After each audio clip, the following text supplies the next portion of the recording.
இயேசுவில் அன்புக்குரியவர்களே, நம் அன்பு ஆண்டவர் இயேசு கிறிஸ்துவின் நாமத்தின் பெயரால் உங்கள் அனைவருக்கும் உயிர்த்த ஆண்டவரின் பெருநாள் வாழ்த்துக்களை தெரிவித்துக் கொள்கிறேன். நமது வாழ்விலே வரக்கூடிய முற்றுப்புள்ளிகள் அது முடிவாக அமைந்துவிடக்கூடாது, அது ஒரு தொடக்கமாக இருக்க வேண்டும் என்பதற்கு முன் உதாரணம்தான் நம் அன்பு ஆண்டவரின் உயிர்ப்பு. சாவையே வெற்றி கொண்டு நமக்கு முன்மாதிரியாக இறப்பிற்கு பிறகும் ஒரு வாழ்வு உண்டு, அந்த வாழ்விலே நாம் இறைவனோடு இணைக்கப்படவிருக்கிறோம் என்பதை நமக்கு உதாரணமாக காட்டியவர்தான் நம் அன்பு ஆண்டவர். அவரது உயிர்ப்பின் வழியாக இருளிலிருந்து ஒளிக்கு நம்மை அழைத்து வந்திருக்கின்றார். துக்கத்திலிருந்து மகிழ்ச்சிக்கு நம்மை வர வைத்திருக்கின்றார். நமது வாழ்வில் இருக்கக்கூடிய அனைத்து சோகங்களிலிருந்தும் மறுமலர்ச்சி பெற நம்மை அழைக்கின்றார். ஆக ஆண்டவரின் உயிர்ப்பானது நம் அனைவருக்குமே பெரும் மகிழ்ச்சியூட்டும் நற்செய்தியாக அது இருக்கிறது. நமது வாழ்வை மென்மேலும் வளர்த்தெடுப்பதற்கு ஆண்டவர் நமக்கு ஒரு உந்து சக்தியாக இருந்து அவரது உயிர்ப்பின் மூலமாக நம்மை திடப்படுத்தி வலுப்படுத்துகிறார். இதைத்தான் இன்றைய வாசகங்களும் நினைவு கூறுகின்றன. இன்றைய முதல் வாசகத்தில் இயேசுவின் அன்பு சீடர் பேதுரு, இறந்த இயேசு உயிர்த்தெழுந்த பின்பு அவரோடு உண்டு குடித்த நாங்களே அதற்கு சாட்சிகள் என்று கூறுகிறார். ஏனெனில் இயேசுவோடு ஒன்றித்திருந்த, உறவோடு உறவாக இருந்த, அன்போடு அன்பாக இருந்தவர்கள் ஒருவர்தான் புனித பேதுரு. அவர் தன்னுடைய சாட்சிய வாழ்வினால் எவ்வாறு இயேசுவின் உயிர்ப்பிற்கு பிறகு மனமாற்றம் அடைந்து இந்த திருச்சபைக்காக உழைத்தார் என்பதைத்தான் இன்றைய முதல் வாசகமாகப்பட்டது நமக்கு சொல்லுகிறது. பேதுருவுமே ஆண்டவருடன் இருக்கும் பொழுது இவருடன் கூட இருந்தால் நமக்கு அனைத்து நலன்களும் கிடைக்கும், அவர் நமக்கு பாதுகாப்பாக இருப்பார், நமக்கு ஒரு கேடயமாக இருப்பார் என்றுதான் முதலில் எண்ணினார். இவரின் பொருட்டு நமக்கு சாவும் வீழ்ச்சியும் வரும் என்று அவர் நினைத்திருக்க மாட்டார். ஆனால் ஆண்டவரின் உயிர்ப்பிற்கு பிறகு நமது வாழ்வு மட்டும் வாழ்வாக இருந்துவிடக்கூடாது, இது ஒரு சாட்சிய வாழ்வாக இருக்க வேண்டும், இயேசுவை பறைசாற்றக்கூடிய ஒரு வாழ்வாக இருக்க வேண்டும் என்று எண்ணி இயேசுவிற்காக அனைத்தையும் துறந்தவராய் அனைத்தையும் எதிர்கொண்டு இயேசுவுக்கு சாட்சியமும் சான்றும் பகர்கின்றார் என்பதைத்தான் இன்றைய முதல் வாசகமாகப்பட்டது நமக்கு சொல்லுகிறது. இன்றைய இரண்டாம் வாசகத்தில் புனித பவுலடியார் நமக்கு சொல்லக்கூடிய செய்தி, மேலுலகு சார்ந்தவற்றை நாடுங்கள், அங்கு கிறிஸ்து அமர்ந்திருக்கிறார் என்று சொல்லுகிறார். நாம் மனித தன்மையிலிருந்து மனித பலவீனத்தினால் மண்ணுலகு சார்ந்தவை பற்றி மட்டும் நாம் நினைத்து கொண்டிருக்கிறோம். எப்போ உலகிலே மகிழ்ச்சியாக இருந்தால் மட்டும் போதும், நம்மை மட்டும் முன்னிலைப்படுத்தி நமக்கு தேவையான காரியங்கள் மட்டும் நடந்தால் போதும் என்று நினைத்து கொண்டிருக்கின்றோம். அப்படியல்ல, மாறாக மேலுலகு சார்ந்தவை பற்றியும் எண்ணுங்கள் என்று நமக்கு அறிவுரை கூறுகிறார். ஏனெனில் அங்குதான் அன்பு ஆண்டவர் அமர்ந்திருக்கிறார். நாம் மேலுலகு சொல்லும் பொழுது எவ்வாறு நாம் செல்லப் போகிறோம்? இம்மண்ணுலகிலே நாம் செய்யக்கூடிய அனைத்து காரியங்களிலுமே ஆண்டவரின் உடனிருப்பு நம்முடன் இருக்கிறது என்பதை நாம் உணர வேண்டும். அவ்வாறு உணர்ந்து கடவுளின் அருளின் ஆசிரோடு நடக்கும் பொழுது அனைத்து விதமான அன்பு செயல்களையும் செய்து நம்முடன் இருப்பவர்களை அரவணைத்து செல்ல முடியும். அவ்வாறு நாம் வாழும் பொழுது கடவுளுக்கு உகந்த வாழ்வு நாம் வாழ்கின்றோம். இதன் மூலமாக நம் அன்பு ஆண்டவரின் அரவணைப்பை பெற்ற மக்களாக நாம் வாழ முடியும். அப்பொழுதுதான் நாம் கிறிஸ்துவுடன் உடனிருந்து அவரது அருகில் அமரக்கூடிய வாய்ப்பினை பெற முடியும். தொடக்க கிறிஸ்தவர்கள் உண்மையிலேயே கிறிஸ்து இயேசு உயிர்த்தெழுந்தாரா என்ற கேள்வியை எழுப்பிய பொழுது அவர்களுக்கு பவுலடியார் சொன்ன வார்த்தை, கிறிஸ்து உண்மையிலேயே உயிருடன் எழுப்பப்படவில்லை என்றால் நான் பறைசாற்றுவதும் நீங்கள் கொண்டிருக்கக்கூடிய நம்பிக்கையும் பொய்யானதாக போய்விடும்.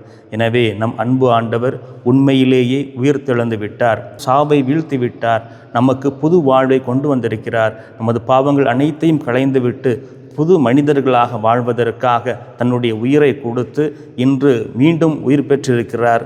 அவரின் மூலமாக நம்பிக்கை கொள்ளும் அனைவருமே நிலை வாழ்வை பெறுவர் என்பதைத்தான் பவுலடியார் இறை மக்களுக்கு தனது இறை வார்த்தையின் மூலமாக எடுத்து கூறுகின்றார். பாபிலோன் நாட்டிற்கு ஒரு புதிய தலைவர் வருகிறார். அவர்தான் ததியூன். ததியூன் ஆட்சி செய்த காலத்தில் யூதர்களில் ஒருவரான தானியேல் அறிவு தெளிவு மிக்கவராக, கடவுளுக்கு பயந்தவராக, மனசாட்சிக்கு துரோகம் செய்யாதவராக இருக்கிறார். அவரை கண்டு அவர் மீது மிகுந்த அன்பு கொண்டு அவரும் தனது அரசவையில் ஒருவராக இருக்க வேண்டும் என்று அவர் எண்ணுகிறார். எனவே அவரை அமைச்சர் பதவிக்கு உயர்த்தி அவரது அரியணையின் அருகில் அவரை அமரச் செய்கிறார். அவ்வாறு அவரை அமரச் செய்தது மற்ற அமைச்சர்களுக்கு அவரை பிடிக்கவில்லை. ஏனென்றால் அவர் கடவுளுக்கு பயந்து எப்பொழுதும் ஜெபிப்பது, கடவுளுடன் ஒன்றித்திருப்பது போன்ற நல்ல காரியங்களை செய்து வந்ததினால் அமைச்சர்களுக்கு தானியேலை பிடிக்கவில்லை. எனவே இவரை எப்படியாவது அரசவையிலிருந்து முழுவதுமாக எடுத்துவிட வேண்டும் என்று எண்ணி அரசரிடம் இவரிடம் இல்லாதது பொல்லாததெல்லாம் சொல்லுகிறார்கள். ஆனால் அரசர் அதை நம்பவில்லை. எனவே சதித்திட்டம் தீட்டுகிறார்கள். எவ்வாறு இவனை இங்கிருந்து வெளியேற்றுவது என்று அமைச்சர்கள் சதித்திட்டம் தீட்டி ஒரு கட்டளை ஒன்று பிறப்பிக்கிறார்கள். அதாவது மன்னரை தவிர வேறு கடவுளை வணங்கக்கூடாது என்ற ஒரு கட்டளையை அமைச்சர்கள் பிறப்பித்து அதை மன்னரிடம் கூறி அதற்கும் ஒப்புதல் பெறுகிறார்கள். பிறகு உலகெங்கும் அதை பறைசாற்றுகிறார்கள். இந்த பாபிலோன் அரசாட்சியில் மன்னருக்கு கீழே இருக்கக்கூடிய அனைத்து மக்களும் மன்னரை தவிர வேறு கடவுளை வணங்கக்கூடாது என்று.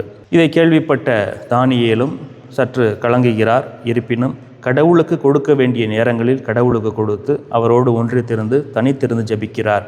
இதை அறிந்த அமைச்சர்கள் மீண்டும் மன்னரிடம் முறையிடவே இவர் செய்த தவறுக்கு தண்டனையாக இவரை சிங்க குகையில் அடைக்க வேண்டும் என்று முறையிடுகிறார்கள். அதை கேட்டதும் மன்னர் சற்று மனம் கலங்குகிறார். இருப்பினும் இது அரசவை எடுக்கக்கூடிய முடிவு என்பதனால் அவரை அந்த சிங்க குகைக்குள் அனுப்பிவிடுகிறார். ஒரு நாள் இரவு முழுவதும் தானியேல் சிங்க குகைக்குள் இருக்கிறார். மறுநாள் காலையில் மன்னர் அவசரமாக அந்த குகையின் வாயிலில் நின்று, தானியேலே, நீ நம்பிய கடவுள் உன்னை காப்பாற்றுவாராக என்று கூறி அவரை அழைக்கின்றார். அப்பொழுது உள்ளிருந்து ஒரு குரல் வருகிறது. ராஜாவே, நான் நலமுடன் தான் இருக்கிறேன். கடவுள் தனது தூதரை அனுப்பி இந்த சிங்கங்களின் வாய்களை மூடிவிட்டார் என்று ஒரு குரல் வருகிறது. அதை கேட்டவுடன் மன்னருக்கு மிக்க மகிழ்ச்சி. ஏனெனில் தானியேல் ஒரு நல்ல மனிதன், அவனுக்கு தவறான தீர்ப்பிட்டு விட்டோமோ என்ற ஒரு கலக்கம் அம்மன்னருக்கு இருந்தது. ஆனால் இப்பொழுது அவருடன் உயிருடன் இருப்பதைக் கண்டு அவர் மனமகிழ்கிறார். உடனடியாக தானியேலை குகையிலிருந்து எடுத்துவிட்டு அவருக்கு எதிராக பொய் சாட்சி சொன்ன, அவரை கொல்ல தூண்டிய அமைச்சர்களை அந்த சிங்க குகைக்குள் அனுப்பிவிடுகிறார். இறையேசுவில் அன்புக்குரியவர்களே, இதே போன்று நமது கடினமான சூழ்நிலைகளிலும் கடவுளோடு ஒன்றியத்திலிருந்து பயணித்தோம் என்றால் அதற்கு தேவையான கைமாறினை தக்க சமயத்தில் கடவுள் நமக்கு கொடுப்பார்.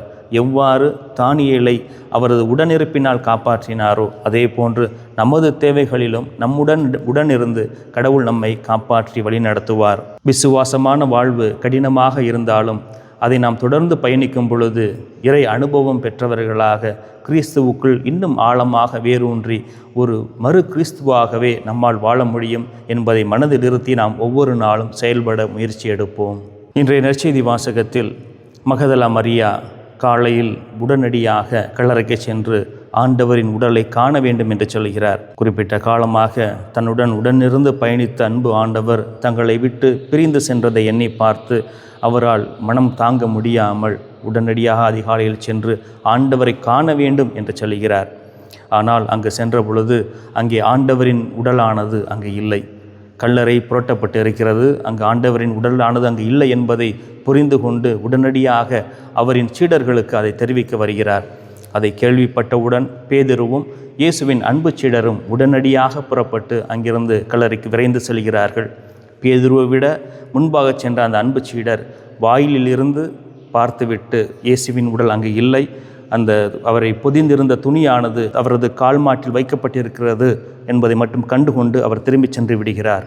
ஆனால் பேதுருவோ உள்ளே சென்று ஆண்டவர் வைத்திருந்த அந்த இடத்தை பார்க்கின்றார்.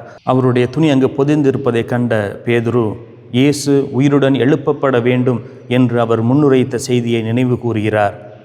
இறையேசுவில் அன்புக்குரியவர்களே, ஆண்டவர் இயேசு கிறிஸ்து தனது வாழ்வின் மூலமாக தான் எப்படிப்பட்ட வாழ்வை வாழ்ந்திருக்கிறார், எப்படிப்பட்ட சாட்சிய வாழ்வை வாழ்ந்திருக்கிறார் என்பதை எடுத்து கூறும் விதமாக அவருடைய அன்பு சீடர்கள் அவரது மறைவிற்கு பிறகு உடனடியாக உத்வேகம் பெற்று ஆண்டவர் இயேசு கிறிஸ்துவின் வாழ்க்கைகளையும் அவர் செய்த அற்புதங்களையும் பறைசாற்ற துவங்குகிறார்கள். இறையேசுவில் அன்புக்குரியவர்களே, நம் அன்பு ஆண்டவரின் இந்த உயிர்ப்பு செய்தியானது நம் அனைவருக்குமே ஒரு உத்வேகத்தை கொடுக்கக்கூடியதாக அது இருக்க வேண்டும். கிறிஸ்தவர்களாகிய நாம் நமது வாழ்விலே வரக்கூடிய அனைத்து சோதனைகளிலும் கடவுளின் உடனிருப்பு இருக்கிறது. அவர் நம்மை பாதுகாக்கின்றார், வழி நடத்துகிறார், நம்மை தேற்றுகின்றார் என்ற ஒரு நம்பிக்கையும் விசுவாசமும் நம்முள்ளே எழ வேண்டும். அது ஆழமாகவும் இருக்க வேண்டும். அப்பொழுதுதான் அந்த கிறிஸ்தவ பிடிப்பில் நாம் பற்றி கொண்டு இயேசுவை எந்நாளும் தொடர்ந்து வளர முடியும். இவ்வாறு வளரக்கூடிய நாம் இயேசுவுக்கு சாட்சிய வாழ்வாக, சான்றான வாழ்வாக, பிறர் மத்தியில் ஒரு எடுத்துக்காட்டான வாழ்வை நாம் வாழ முடியும். அதற்கு கிறிஸ்து உயிர்த்த நம் அன்பு ஆண்டவர் நமக்கு உத்வேகம் கொடுத்து நம்மை வலுப்படுத்த வேண்டுமாய் தொடர்ந்து இறைவனிடம் மன்றாடுவோம். இறைவன் நம் ஒவ்வொருவரையும் நிறைவாக ஆசிர்வதிப்பாராக. ஆமீன்.